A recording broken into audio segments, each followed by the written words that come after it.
समय, ठीक है। चलिए, चलो अब कल मैंने एक टर्म और समझाई थी जिसका नाम क्या था, माइक्रो फाइनेंस इंस्टीट्यूशन। क्या बोला था मैंने? बोला था मुद्रा लोन जो है वो किसको फाइनेंस करता है?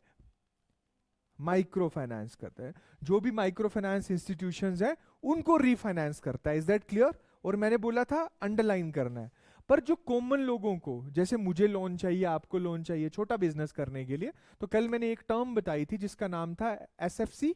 स्मॉल फाइनेंस बैंक्स थे हमारे पास, या स्मॉल फाइनेंस कंपनी थी। अब आज लिखना है माइक्रो फाइनेंस इंस्टीट्यूशंस। लिखो बेटा, micro finance institution, a specialized financial institution dedicated to provide a specialized financial institution dedicated to provide a services like microloans, services like microloans, microloan क्या पढ़ा रहा हूं मैं? MFIs, micro finance institution. Clear बेटा? Micro finance institution, services like micro loans, micro savings and micro insurance, micro loan, micro savings and micro insurance to low income individuals, to low income individuals or groups at lower interest rates, at lower interest rates.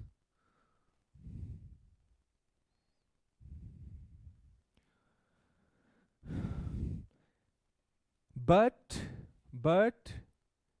in India, all loans that are below 1 lakh rupees, all loans are given below 1 lakh rupees, and that will be considered as micro loan or micro finance. याद रहेगा जी, 1 लाख से नीचे के loans individual को या फिर business holding को। छोटे छोटे बिजनेस, किसी ने गांव में किराने की दुकान खोलनी है, छोटा बिजनेस बच्चों, उसके लिए जो कंपनीज फाइनेंस करती हैं उनको बोलते हैं माइक्रो फाइनेंस इंस्टीट्यूशन। क्लियर है? ठीक है, वेरी गुड। चलिए अब नया नाम लिखिए, आजकल बहुत ट्रेंड में चला है, नियो बैंक्स। सुना है आपने? मैंने अब सारे बैंक्स करवा रहा हूं ना, आपने पेमेंट बैंक सुन लिया, कमर्शियल बैंक सुन लिया, और कौन सा सुना? ग्रामीण बैंक सुन लिया, आरआरबी सुन ले, कोऑपरेटिव बैंक सुन लिया आपने, आपने स्मॉल स्मॉल सेविंग बैंक सुन लिए, है ना? अब नया नाम क्या है? Neo bank. लिखो बेटा, completely online based digital banking platform. Clear? क्या?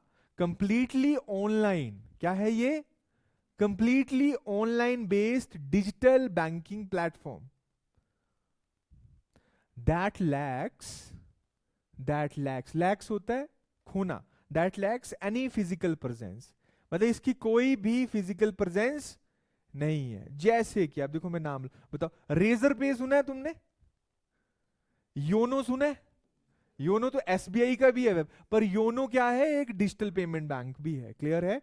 तो दो नाम मैंने मेंशन किए, क्या? रेजर पे। क्लियर? ठीक है। जैसे तुम ना मान लो आपने ऐप में, आईबीएस की ऐप में क्या किया, आपने आपको लॉगिन करवाया होगा, है ना? फिर आपने वहां पे पेमेंट की होगी 1 रुपए की या 2 रुपए की, तो वो किसके थ्रू हुई है पेमेंट? रेजर पे के थ्रू हुई है। किसके थ्रू हुई है? Is that clear? They are what, है ना? कैसे बैंक हैं वो? नियो बैंक्स हैं। योनो जो मैंने क्या बताया, YONO by SBI, that is what? Uh neo banks. Clear? आगे लिखिए बेटा। नेक्स्ट आ गया, आजकल एक स्कीम चल रही है जो बार बार, इस बार आरबीआई में ये क्वेश्चन आया था, what is lead bank schemes? Right, lead bank scheme, lead bank से नियो बैंक्स। क्लियर है? ठीक है। Lead bank schemes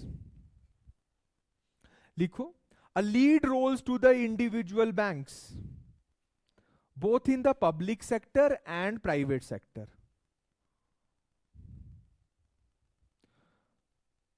A lead roles to the individual bank, both in public sector and private sector, for the district allocated, मैं समझाता हूं, फिर पहले लिख लीजिए, for the district allocated to them on the recommendation of the Gadgil study group, on the recommendation of Gadgil study group and bankers committee, the scheme was introduced by the RBI. Full stop. The Gadgil study group and bankers committee, the scheme was introduced by the RBI. अब देखो बच्चों, lead bank schemes क्या होती है, देखो यहां पे ये बात आ गई समझ, ये पॉइंट नोट कर लेने हैं आपने। किसकी कमेटी की रिकमेंडेशन? आरबीआई की। और दूसरी कौन सी? गैडगिल स्टडी ग्रुप। अब बोला एक ऐसा बैंक जो प्राइवेट सेक्टर और गवर्नमेंट सेक्टर दोनों को क्या करे? लीड करे। तो हिमाचल का लीड बैंक स्कीम्स में जो बैंक आया है उसका नाम है यूको बैंक। क्या है? हर स्टेट का अपना एक लीड बैंक होगा। पंजाब का क्या है? Punjab and Sindh bank. Clear? हमारा क्या है? UCO bank. Lead bank scheme का क्या मतलब है कि जब भारत या हिमाचल सरकार कोई स्कीम लॉन्च करेगी, ठीक है, तो हो सकता है तुम्हारे अकाउंट प्राइवेट के अंदर भी हो, गवर्नमेंट के भी अंदर हो, समझ रहे हो? या मतलब ऐसा नहीं होना चाहिए कि जिसके गवर्नमेंट में होंगे उसी में ही पैसे कल को बेनिफिशियरी स्कीम के लिए जाएंगे। जैसे डायरेक्ट बेनिफिट ट्रांसफर चला है आजकल, डीबीटी समझते हो? जैसे सिलेंडर के पैसे कहां जा रहे हैं? सिलेंडर का प्राइस तो 1500 रुपया मान लो, पर आपको कितने खर्च करने पड़े हैं? 900 या 1000 रुपया? 500 रुपया आपको सब्सिडी दे रही है सरकार। तो जो लीड बैंक स्कीम में जो स्कीम जितनी भी डीबीटी की स्कीम है वो हिमाचल के लिए किस में आ रही है? तो हिमाचल का लीड बैंक स्कीम्स का जो बैंक है उसका क्या नाम है? चाहे प्राइवेट स्कीम है चाहे क्या है बच्चों, गवर्नमेंट स्कीम जो है उनमें जो सारे के लिए जो स्कीम के लिए हिमाचल का लीडिंग बैंक घोषित किया गया उसका क्या नाम है? UCO bank. याद रहेगी इतनी सी चीज, एग्जाम्पल क्लियर है? ठीक है। लीड बैंक स्कीम्स क्या होती है? एक बैंक को हम प्रायोरिटाइज बैंक मानते हैं जिसमें जो है पर्टिकुलर स्टेट या जो सेंटर है वो उसमें पैसा डाल देता है ताकि डिस्ट्रीब्यूशन एक बैंक के ही क्या हो? थ्रू हो पाए। That is known as what? Lead bank scheme. Clear? चलिए, आजकल एक बहुत अकाउंट बहुत कॉमन चल रहा है, बहुत फेमस है। इस बार के एसबीआई पीओ में इससे क्वेश्चन आया था जिसका नाम है कासा। क्या लिखा मैंने? है ना? कासा बैंक अकाउंट लिख लो। कासा बैंक भी ओपन हो रहे हैं, ठीक है। CASA bank current account and saving account mixture है ये। किसका? करंट अकाउंट और सेविंग अकाउंट। देखो बेटा, हमने दो अकाउंट पढ़े थे। एक पढ़ा था हमने क्या? Current account. और दूसरा क्या पढ़ा था हमने? That was saving account. ठीक है भाई, सेविंग अकाउंट भी क्लियर था उस दिन, मैंने समझाया था आप लोगों को। और करंट अकाउंट में क्या फीचर बताए थे मैंने?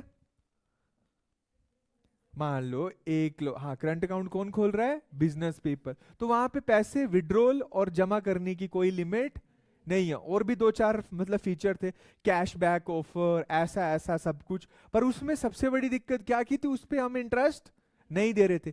ये आगे करंट वाले, ये आगे सेविंग वाले। अब सेविंग वालों की दिक्कत क्या थी कि उनको इंटरेस्ट तो मिल रहा था पर वो ज्यादा शॉपिंग नहीं कर सकते थे, ज्यादा अपने पैसों को निकाल नहीं सकते थे, खर्च नहीं कर सकते थे। तो अब दो ही कैटेगरी बन रही थी। पर भारत सरकार ने नहीं, आरबीआई ने बोला कि एक अलग बैंक टाइप होना चाहिए जिसका नाम होना चाहिए कासा बैंकिंग। क्या बोल दिया?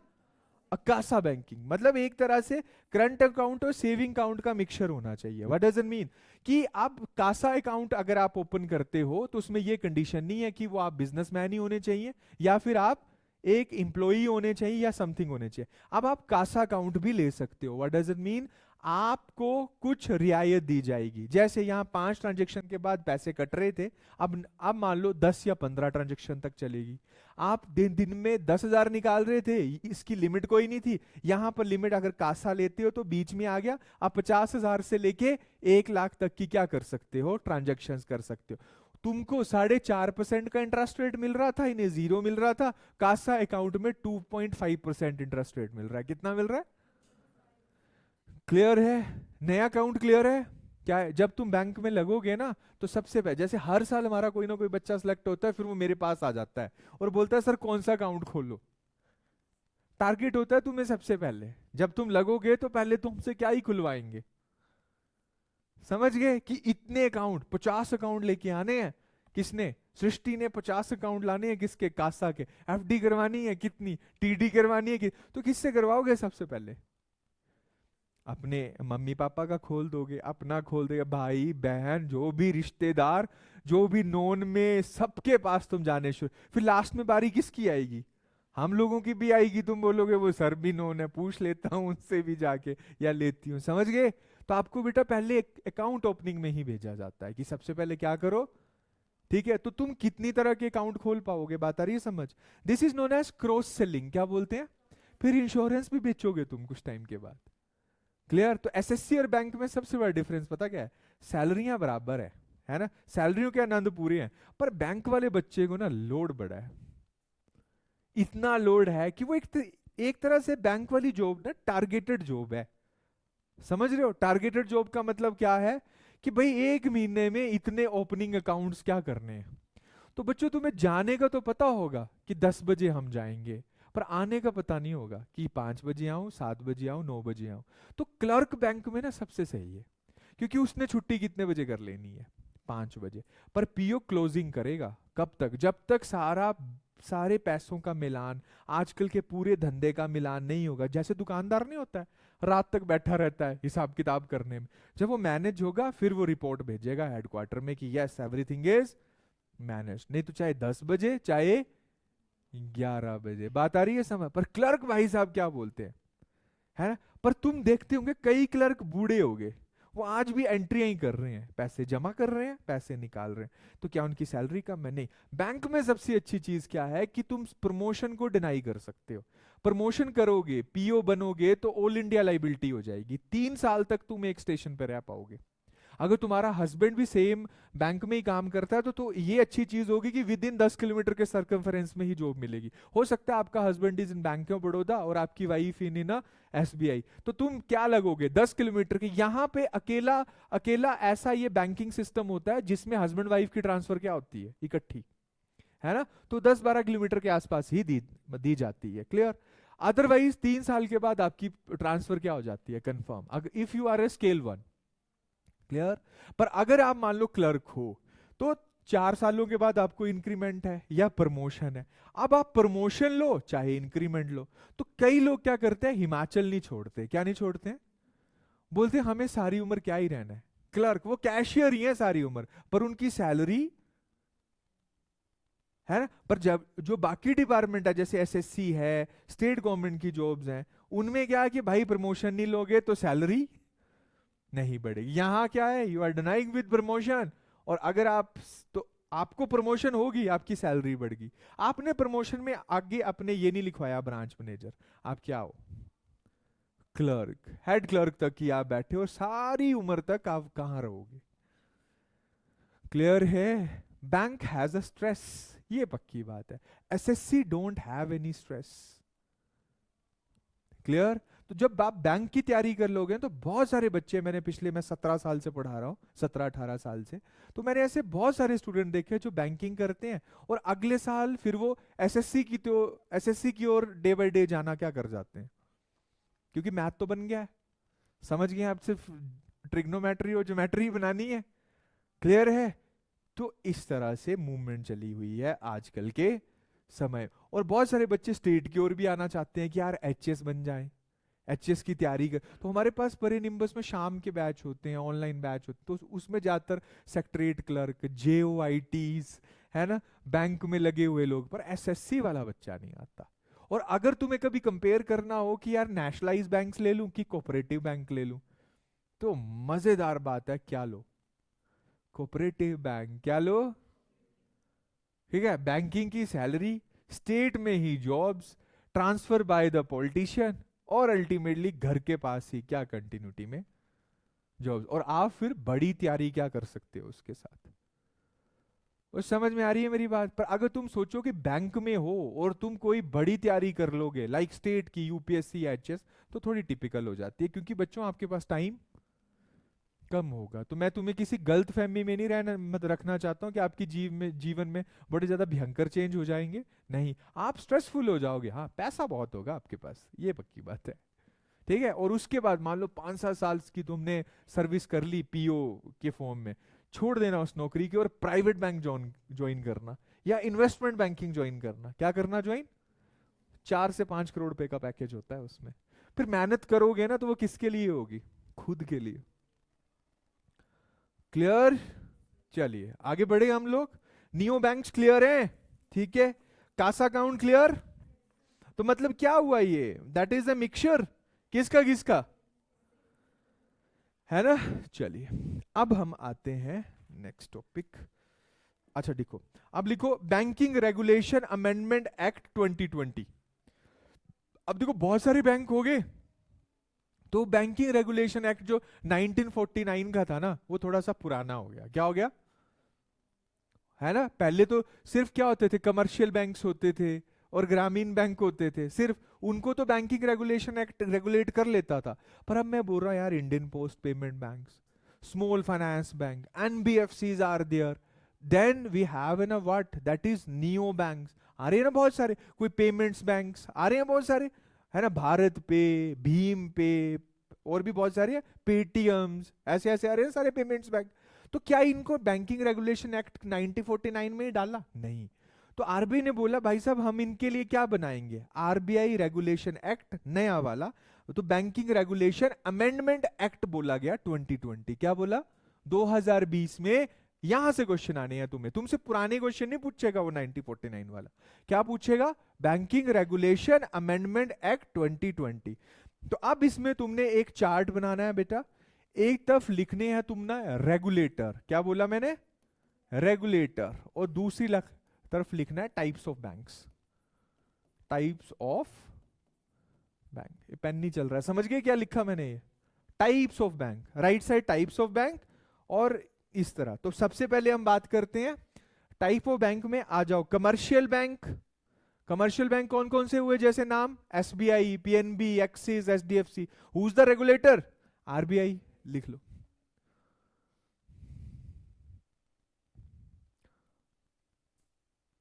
Cooperative bank,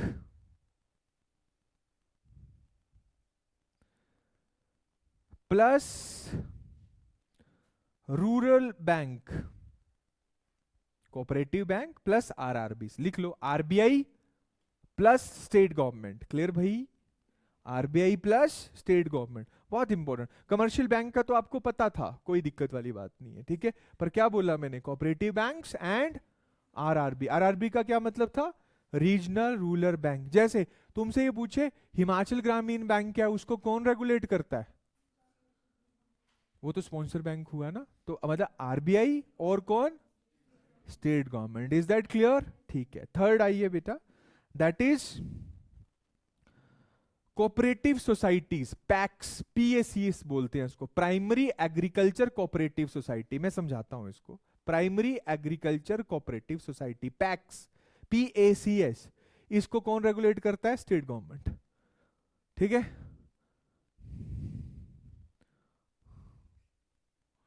clear. और इसके अलावा next one, payments bank regulated by RBI, small finance companies regulated by RBI. Clear. Neo banks regulated by RBI, ठीक है भाई।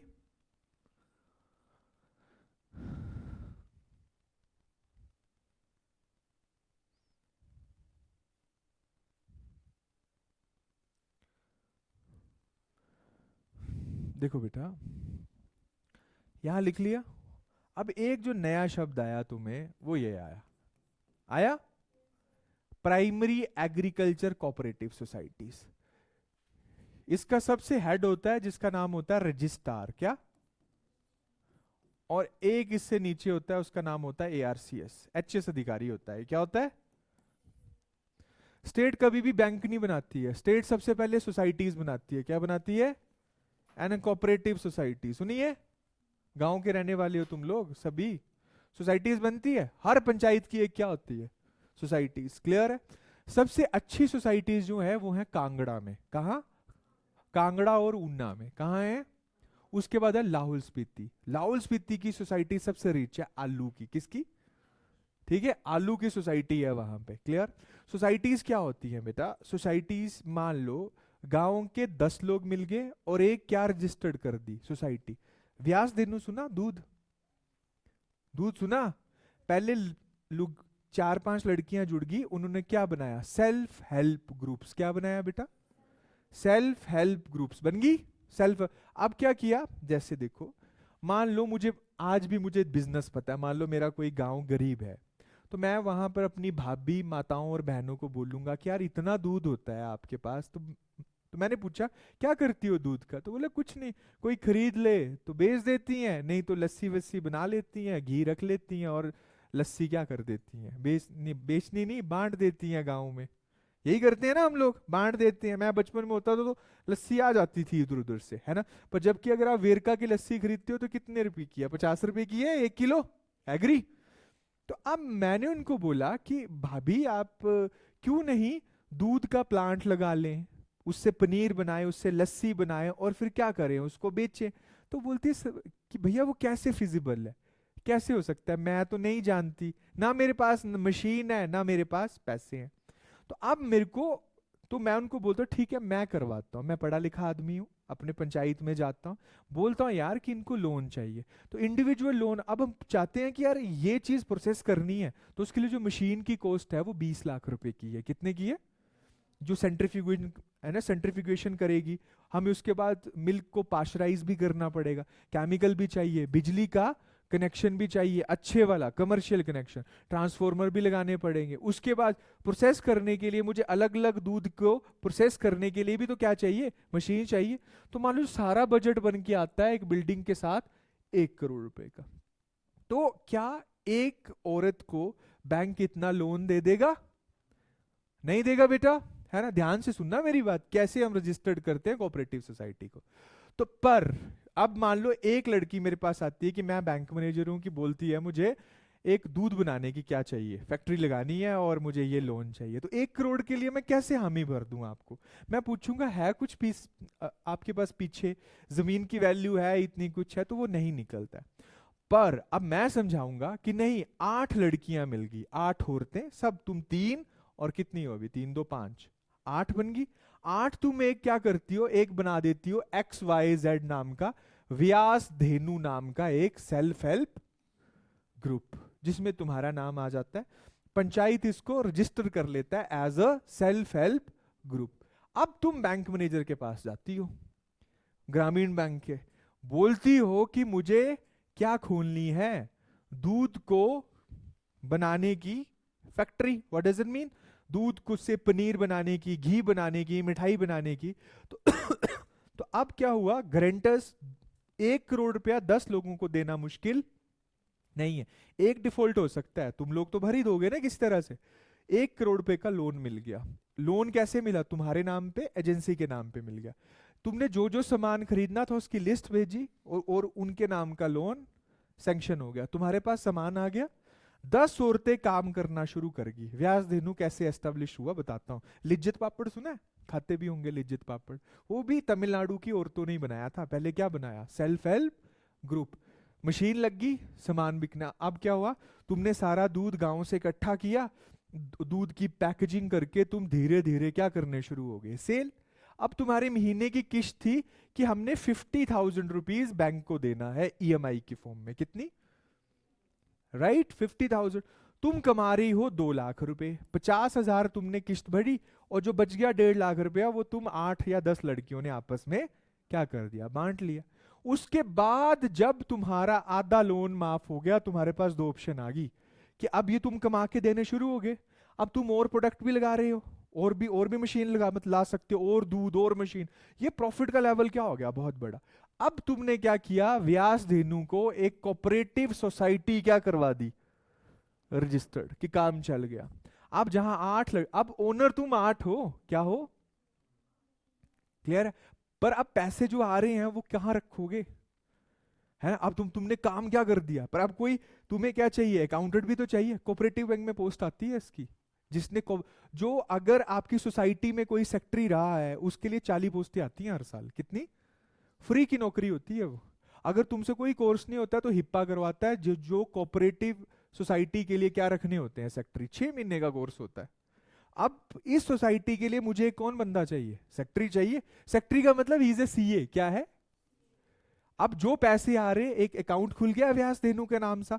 अब जो जो भी प्रॉफिट हो रहा है, जो भी सेल हो रही है, उसके पैसे कहां जमा हो रहे हैं, उस अकाउंट में।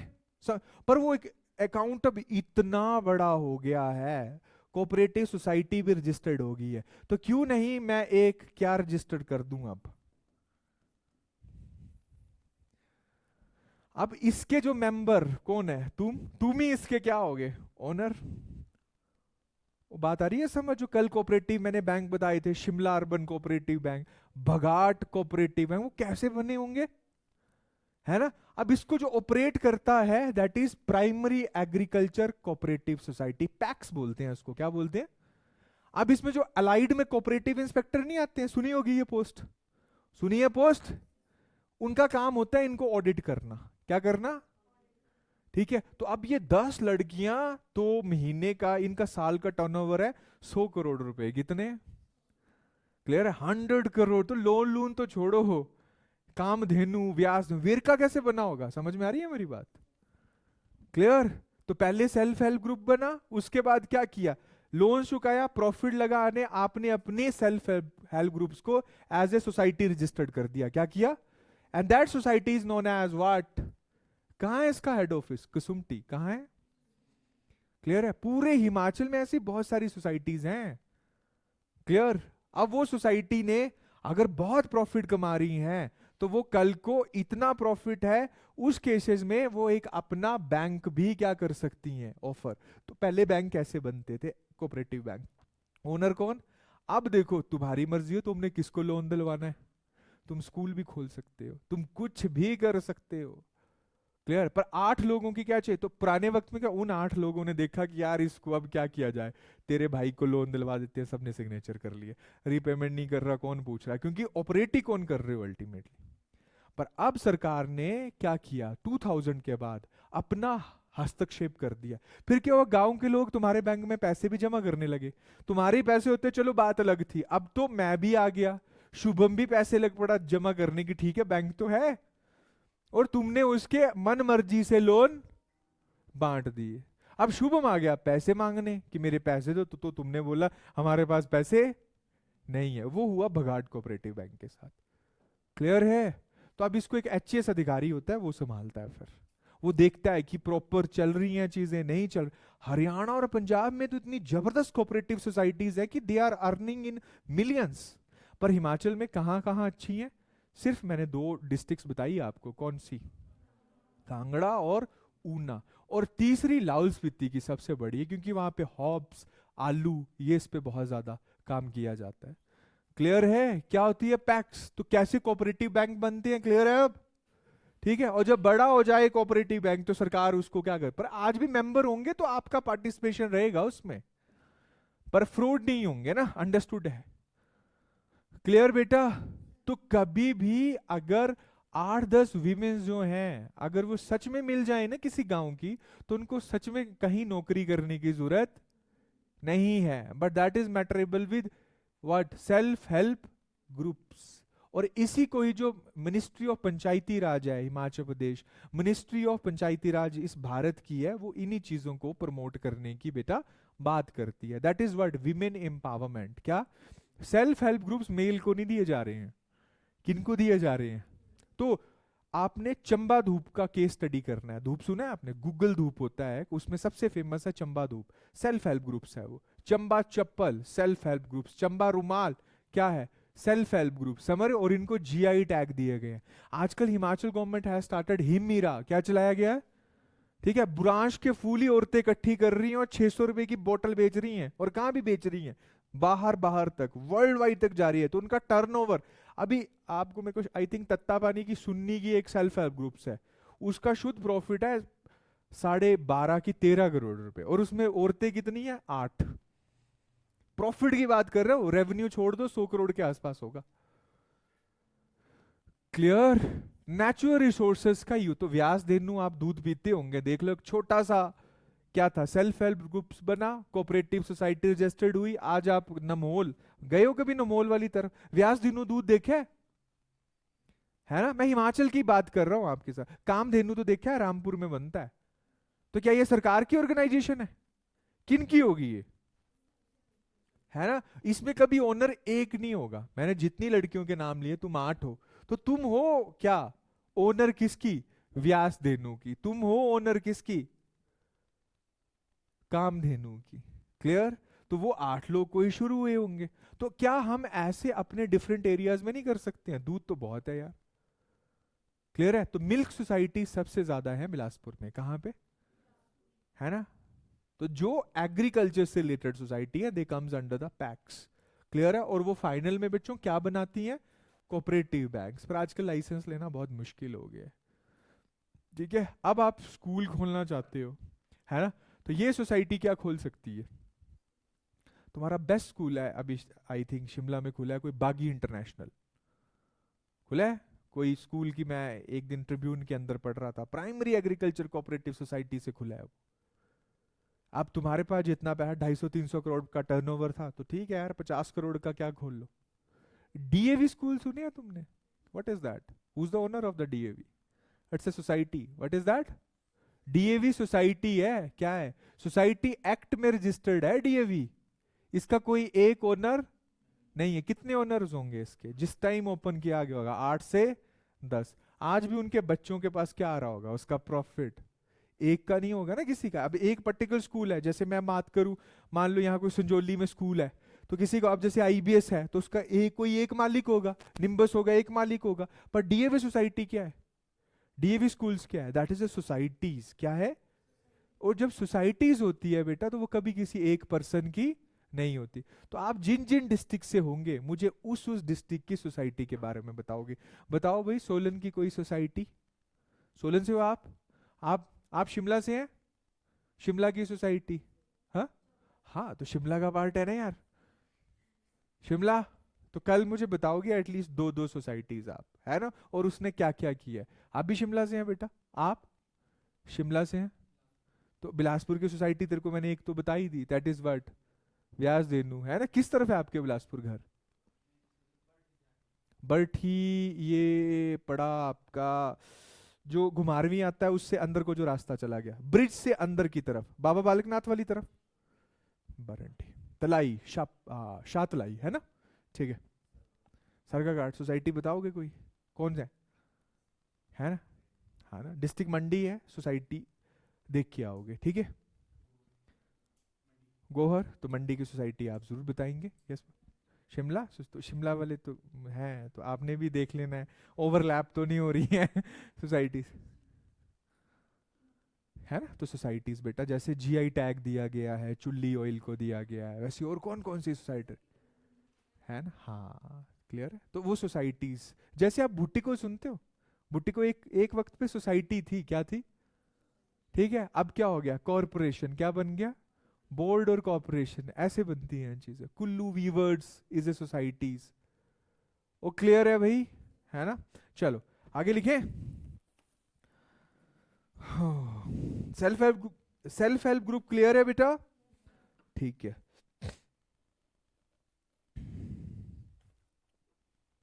चलो अब हम आते हैं हम कि कुछ बैंकिंग सेक्टर रिफॉर्म्स, नोट कीजिए। बैंकिंग सेक्टर्स के रिफॉर्म्स। रिफॉर्म का मतलब समझते हो? जैसे हम बोले एजुकेशन में रिफॉर्म्स हुए हैं। देखो मैं दिक्कतें, पहले इससे पहले हम लोग दिक्कतें समझेंगे, ठीक है? अब जब आज से पहले बच्चे, जब ना बैंक क्या नहीं होते, इधर देखो, इधर तुम फोन में नहीं, यहां देखो मेरी तरफ, पहले समझ लो फिर देखते रहना। देखो जो बैंक्स में सबसे बड़ी दिक्कत है ना, जब तुम इंटरव्यू देने जाओगे, बैंक में बोला एम्प्लॉइज तो दबा के चाहिए चाहिए, क्योंकि बस पैसे मार्केट तक पहुंचाने और लोन देना तुम्हारे दो ही काम है। तो उसमें हमें लोग चाहिए, बहुत लोग चाहिए, ठीक है? पर जो सबसे बड़ी दिक्कत है वो है एनपीए की। क्या? एनपीए। एनपीए का अभिप्राय होता है बच्चों, नॉन परफॉर्मिंग एसेट बोलते हैं इसको। क्या बोलते हैं? Non performing asset. और इसको कॉमन भाषा में बोलते हैं, that is known as bad loan. क्या बोलते हैं? Bad loan. बैड लोन का मतलब ये हुआ कि भाई मैंने बैंक से लोन दिया और मैंने उसको पेमेंट नहीं की। अब जो भारतीय बैंक है, गवर्नमेंट बैंक्स हैं, इनकी सबसे बड़ी प्रॉब्लम क्या है? क्योंकि भारतीय बैंक्स को मजबूर किया जाता है कि किनको लोन दे, वोट के चक्कर में किनको लोन दे? गरीब लोगों को, है ना? अब जब आप गवर्नमेंट बैंक से लोन लोगे तो एक तो उसके रेट क्या होंगे? कम होंगे, और उसमें सबसे ज्यादा एनपीए होगा। क्लियर है? कोई किसान लोन ले लेता है, कोई गाय के लिए लोन, कोई भैंस के लिए लोन। आप गाय भैंस के लोन को सस्ता ना समझिए, जर्मन होलिस्टिन की कीमत 1.5 लाख रुपए है। मुर्रा भैंस जो आती है वो 2.5 लाख रुपए की आती है। Is that clear? ठीक है, तो वो लोन चाहिए अगर आप लोगों को, तो ऐसे कितने लोग हैं जो एग्रीकल्चर बेस्ड है और लोन ले लिया पीएनबी से, ग्रामीण बैंक से। क्लियर? और भैंस गिर गई घास चरते हुए कहां पे, वो बात आ रही है समझ? क्लियर है? और अब उसके पास तो इनकम का ही सोर्स क्या था बेचारे के पास, अब वो लोन की रीपेमेंट तो कर। तो जो जितने नेशनलाइज बैंक्स है ना, कमर्शियल बैंक, गवर्नमेंट बैंक्स, वो ज्यादातर इस तरह के लोन देते हैं, और इसको बोला जाता है प्राइमरी एग्रीकल्चर लोन। क्या बोलते हैं? और कंपल्सिव होता है सारे नेशनलाइज बैंक्स को कि अपन अगर वो 100 रुपए का लोन दे रहा है तो उसमें 40% लोन उसको प्रायोरिटी सेक्टर लेंडिंग में देना है। किस में देना है? प्रायोरिटी सेक्टर की, नेट लगाने के लिए, सेब के कीटनाशकों के लिए, या फिर कोई फूल लगा रहा है तो क्या बोलते हैं उसको यार, ग्रीन हाउस के लिए। बड़े कंपल्सिव है, देना ही है। 100 रुपए का लोन पीएनबी बांटेगा तो उसमें 40% लोन कैसा होगा? These are known as priority sector lending. क्या बोलते हैं? पर यही तुम जाओगे एचडीएफसी के पास, बोला मैं नहीं देता हूं। कौन सा? जर्मनोलिस्टिन पे लोन, मुर्रा पे लोन।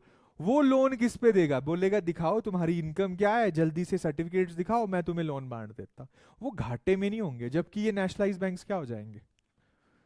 क्लियर है? ठीक है, क्योंकि ये लोन किनको दे रहे हैं? देश का बैंक है, देश के लोग, और तुम देश के मेंबर हो, तुम्हारा देश है। तो अल्टीमेटली बैंक्स जो लोन दे रहा है वो दे रहा है इन लोगों को, और वहां पर एनपीए होने के, बैड लोन होने के चांसेस क्या है भाई?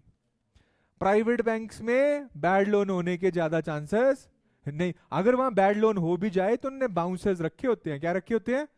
वो उठा के लाते हैं, पकड़ के मारते हैं, वो सामान भी उठा के ले आएंगे। पर नेशनलाइज बैंक तो चिट्ठियां भेजता रहता है। क्या भेजता है? बाउंसर नहीं होते उसके पास। वो डीआरटी, अब एनपीए हो गया तो उसके पास 2 तरह के ट्रिब्यूनल्स होते हैं। जैसे लड़ाई होती है हमारी, तुम लड़ पड़ी किसी के साथ, पानी के पीछे संजौली में लड़ाई होगी, कहां जाओगी? पुलिस स्टेशन जाओगे ना, पुलिस स्टेशन, फिर कोर्ट केस करोगी। पर अब मान लो लोन नहीं भरा, तब भी पुलिस स्टेशन जाओगे? नहीं। तो वो नॉर्मल कोड थे बैंक्स के लिए, इंसॉल्वेंसी के लिए और रिकवरी के लिए जो लोन होते हैं उनका नाम होता है डीआरटीज। क्या होता है बच्चों? DRT, namely what? Date recovery tribunal. क्या बोलते हैं उसको? ट्रिब्यूनल का मतलब क्या होता है? कोर्ट। वो जानते हो ये बात? तो ट्रिब्यूनल का मतलब बच्चों कोर्ट। तो डेट रिकवरी ट्रिब्यूनल बोलते हैं इसको, है ना। और जैसे मान लो अब तुमने मर्डर कर दिया, तो कई बार तुमने सुना होगा जज क्या बोलता, टू हैंग टिल डेथ, है ना, क्योंकि धारा 302 के तहत। मैं ये एग्जांपल दे रहा हूं मूवी वाला, बात आ रही है ना सब? 302 ही पता होगी तुम्हें, ठीक है। तो एक धारा लगाते हैं कोई पर्टिकुलर ऑफेंस के लिए, एक पर्टिकुलर क्या लगती है? धारा होती है ना। तो इस पे भी धारा होती है। किस में? इसके लिए एक एक्ट होता है, सरफेसी एक्ट। क्या बोलते हैं उसको? जब अगर तुम लोन के डिफॉल्टर होगे ना बेटा, तो तुम्हें एक एक्ट लगाया जाएगा जिसका नाम होता है सरफेसी एक्ट। क्या बोलते हैं? ये आया था 2002 में। कब आया था? क्या समझाया मैंने? जब बैड लोन होगा तुम पे केस चलेगा, वो जाएगा कौन से ट्रिब्यूनल में? डीआरटी। डीआरटी का हेडक्वार्टर कहां है? चंडीगढ़। पंजाब, हरियाणा, जम्मू एंड कश्मीर और हिमाचल प्रदेश का एक ही डीआरटी ट्रिब्यूनल है, दैट इज इन चंडीगढ़। ठीक है भाई, डीआरटी ट्रिब्यूनल में लग गया। ये बड़े क्वेश्चंस आते हैं तुम्हें आरबीआई में, नाबार्ड में, ठीक है, एसबीआई पीओ, क्लर्क में छोटा सा आ जाएगा, पूछेगा सरफेसी एक्ट कब आया था? तो कब आया था? 2002 में। क्लियर? इसके बारे में ज्यादा डिटेल नाबार्ड में या समथिंग एल्स। डीआरटी क्लियर है? अभी मैं नाम बता रहा हूं, पढ़ाऊंगा इसको बहुत डिटेल में, पर बात आ रही है मेरी समझ? बैड लोन क्या हुआ? बैड लोन नहीं बोलोगे, क्या बोलोगे? क्यों होता है बैड लोन? समझ में आ रहा है? बैड लोन का कंसेप्ट ही किसके साथ है? जिस पेपर के लिए तुम तैयारी कर रहे हो। तो तुमसे एक ही क्वेश्चन पूछा जाता है जब हम बैंक्स के इंटरव्यू वगैरह लेते हैं ना बच्चों, तो हम यही क्वेश्चन पूछते हैं कि भाई क्यों रखूं तुम्हें? तो तुम बोलते हो मैं ऐसा कर दूंगी, वैसा कर दूंगी, सब कर दूंगे। मैं बोलूंगी प्रॉब्लम क्या है बैंक्स की? तो अगर बच्चा मुझे ये बोल देगा कि एनपीए इज ए प्रॉब्लम, मेरे को, क्योंकि हमारे साथ जोनल मैनेजर्स वगैरह बैठे होते हैं ना, जो चीफ मैनेजर है एसबीआई के, आईबीपीएस में, उनको रिक्रूट किया गया होता है इंटरव्यूज के, तो हम लोगों ने भी वो बुलाए होते हैं, कभी चैनल पे चेक करना। तो वो यही बोलते हैं कि इश्यूज इज व्हाट, जो मैंने समझा आज तक कि सर दीपक बोलते एनपीए सबसे बड़ा इशू है। तो अगर ये बच्चा बोलते ना कि इशू क्या है और एनपीए बोलते, तो बोला मैं आधे आधे हम लोग खुश हो जाते हैं, क्योंकि हमें सबसे बड़ा डंडा सरकार की ओर से होता है कि लोन भी दो, पर क्या नहीं होना चाहिए, है ना। अब बैड लोन को बचाया कैसे जा सकता है, क्लियर है। तो बोला ये procedure is very important for the point of mains and the point of interviews बच्चों। और जब हम कोई बच्चा हमारे पास इंटरव्यू के लिए आता है तो हम 5,000 रुपये चार्ज करते हैं उसका, और उसमें फिर हम कौन से टॉपिक पढ़ाते हैं भाई, ये वाली कहानी कि बैंक में चल क्या रहा है। क्योंकि अब वो तुमसे ये थोड़ी पूछेगा 2 + 2 या 2 का होल स्क्वायर कितना, वो तो तुम देख के आगे हो यार। अब तुमसे वो क्या ही पूछेगा बच्चों, किसको पता तो है कुछ कि सीधे रख लूं, नहीं ना। कि वो ये थोड़ी पूछेगा कि अल्टीमेटली भारत कब आजाद हुआ था, नेशनलाइजेशन कब हुए बैंक्स, नो। वो बोलेगा आज की दिक्कतें, जैसे पूछ लेगा नियो बैंक सुना है तुमने, राइट। तो जो तुम पेपर भी आएगा वो भी ऐसा आएगा, तभी आपके सिलेबस में मेंशन किया गया होता है बैंकिंग अवेयरनेस। क्या, तो आपसे वो सीधे नहीं पूछेगा जीडीपी क्या होती है, जीएसडीपी क्या होती है, रेवेन्यू डेफिसिट क्या है, नोबडी विल आस्क यू। पर हाँ, हमें पढ़ाना जरूरत थी ना वो, क्योंकि बैंक इज ए सब पार्ट ऑफ इकोनॉमी। ये बात आ गई समझ। अब एनपीए क्या हुआ, नॉन परफॉर्मिंग एसेट, टैकल कौन करता है, कौन सा ट्रिब्यूनल है, डीआरटी।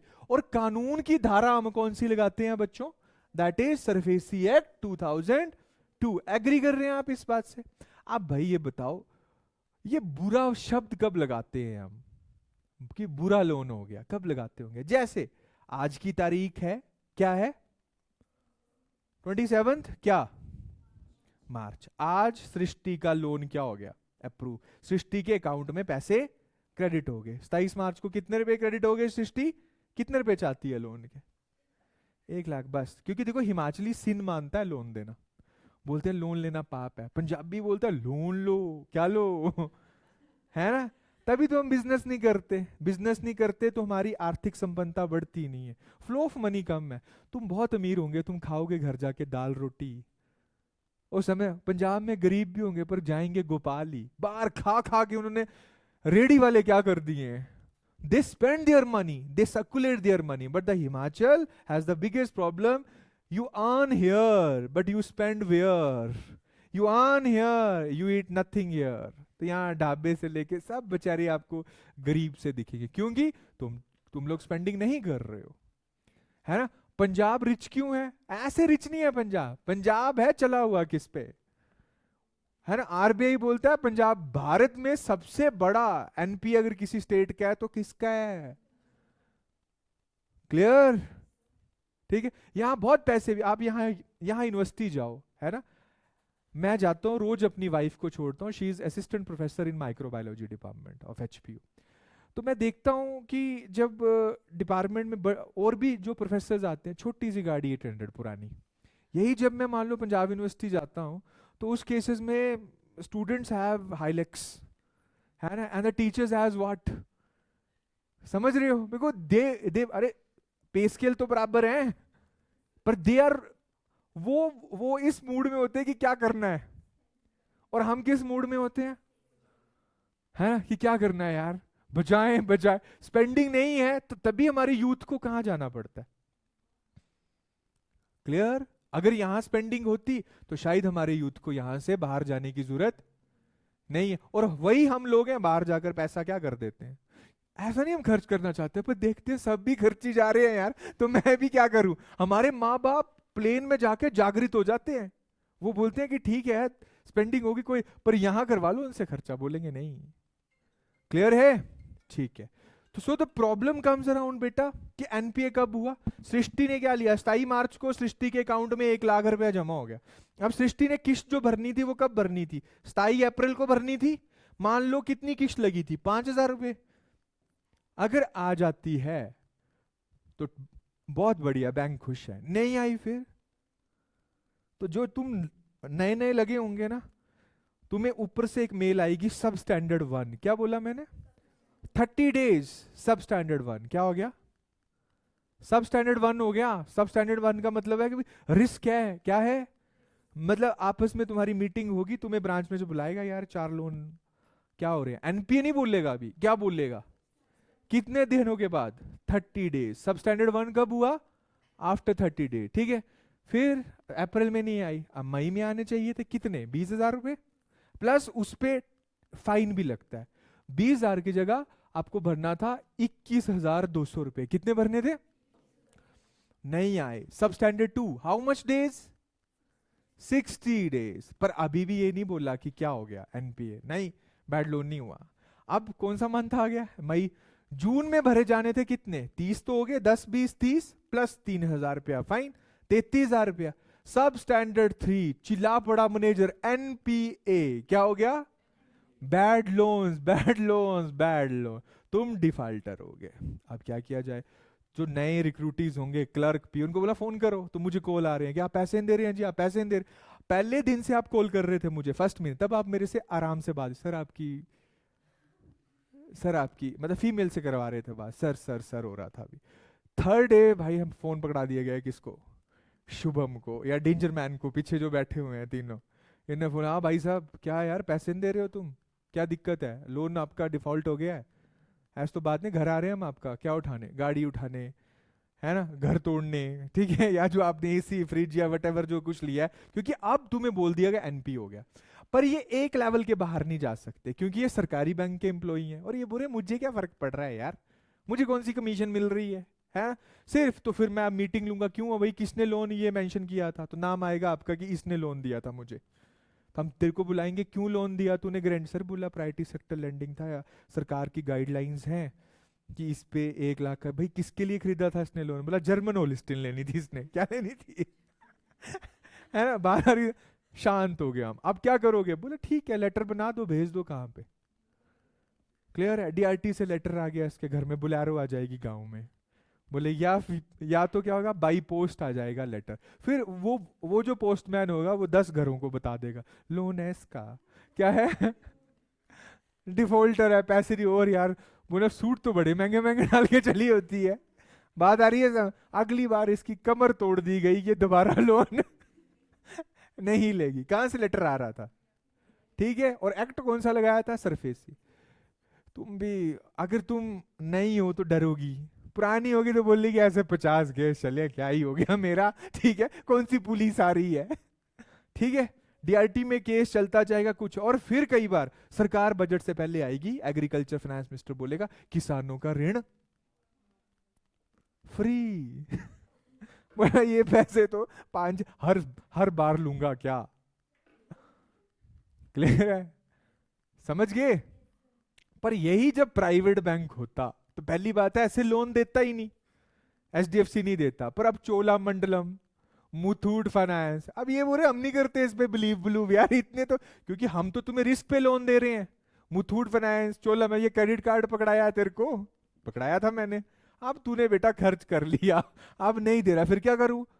बोलूंगा रुक जा, तेरी कॉल डिटेल निकालूंगा पहले मैं, 4 5 रखे होंगे मैंने लोग लड़के, पहले तो घर भेजूंगा, डराऊंगा, फोन करवाऊंगा, तब भी नहीं मानने का। रिश्तेदार, गर्लफ्रेंड, मदर, फादर, बुआ, चाची, ताई, सबको फोन करूंगा कि भाई साहब इसने तो क्या लिया हुआ है या तो हार कर क्या कर जाएगा, किडनी बेच के भी लोन देगा, नहीं देगा तो कल को जाकर इसको पकड़ेंगे और क्या करेंगे, मारेंगे, और वो चीज उससे लेकर आज नॉर्मली देता होगा, बहुत बढ़िया, नहीं तो ये तरीका। बात आ रही है समझ? When you goes to NBFC, clear है? पर फिर कोई बहुत तेज है, मान लो सामने वाला भी गुंडा है, जो भी उखाड़ ले, फिर उसको किसके थ्रू जाना पड़ेगा? क्लियर है ना? तो अब प्रॉब्लम ये होती थी पुराने वक्त में। अब आता है कोर बैंकिंग सोल्यूशन। इसके बाद अब लोन था, मान लो पीएनबी का, किन्नौर में लोन लिया था पीएनबी का, डिफॉल्टर थी, चंडीगढ़ में घर डाल दिया, अकाउंट खोल लिया, कहाँ? चंडीगढ़ में। अब वहां भी पहुंच गई लोन लेने, वहां लोन मिल गया। समझ में आ रही है बात? तो कोई पता नहीं, ये तो भाई साहब वहां लोन के लिए क्या, ये डिफॉल्टर है, चंडीगढ़ वाले बैंक ने लोन दे दिया, तो वो भी पक्का क्या होगा, डिफॉल्टर। एक जमीन थी उस पे 4 जगह पे लोन क्या ले ले लिया होता था पहले, एक बैंक से लोन, दूसरे बैंक से लोन, जमीन भाई एक ही थी, तो कैसे पता चलेगा? कल हम इस पे डिस्कस करेंगे चीजें। एनपी आया समझ? क्या हुआ? Non performing. कब होगा नॉन, ये पूछता है बैंक, कितने डेज के बाद नॉन परफॉर्मिंग एसेट बोला जाता है? कितने स्टेज होते हैं एनपीए होने के बेटा? 3, सब स्टैंडर्ड 1, सब स्टैंडर्ड 2, सब स्टैंडर्ड 3। और ये सारे नॉर्म्स फिक्स किए गए थे बासल्स में। कहा? Basel is a place in Switzerland. Manmohan Singh ji थे जिन्होंने कैपिटल एडिक्वेसी रेशियो बनाई थी, इस देश के लिए नहीं पर अमेरिका के लिए, ब्रिटेन के लिए, यूरोप के लिए भी जो बैंकिंग बनाई गई थी ना, बैंकिंग की सारा स्ट्रक्चरिंग, उसके जो फादर कहलाते हैं वो थे मनमोहन सिंह जी। पर तुम लोगों ने हरा दिए। समझ में आ रही है बात? ठीक है, हरा दिए वो आदमी, क्योंकि बोला वो बोलते नहीं थे। ठीक है, क्यों नहीं बोलते थे? क्योंकि उनको लगता था कि जो मैं बोलूंगा वो जो ये जो जनता है ना उसको समझ नहीं आएगा, तो उसके आगे नहीं बोलना चाहिए। अब तुम बच्चों के सामने नहीं, बच्चों के साथ बहुत बातें करते हो, वही बातें करते हो बच्चों के साथ जितनी उसकी बुद्धि को क्या आते हैं, कि करते हो कुछ ऐसी पढ़ाई की बड़ी एक्सेसिव बातें, न्यूज़पेपर की बातें, वो बोलेगी व्हाट इज दिस, मुझे है ना, आई वांट चॉकलेट। क्लियर है ना? उसको तो चॉकलेट चाहिए या फिर आइसक्रीम। क्लियर? आप कहीं कोई एयर शो देख रहा है तो वो बच्चा यही बोलेगा एयरप्लेन, एरोप्लेन, कलर। आप बोलोगे बेटा दिस इज जेट इंजन, वो नहीं सुनेगा उस बात, उसको नहीं पता। तो वही स्थिति है हमारे देश के नागरिकों के साथ, कि जो यहाँ पे बहुत पढ़ा लिखा आदमी होगा वो क्या ही हो जाएगा बेचारा, चुप, क्योंकि उसके पास कोई और ऑप्शन नहीं है बच्चों। चलो एनीवेज, चलिए जी, thank you so much, hope so आपको समझ आया होगा। ठीक है कि एनपीए क्या होता है बेटा, कैसे चलता है और कैसे। अब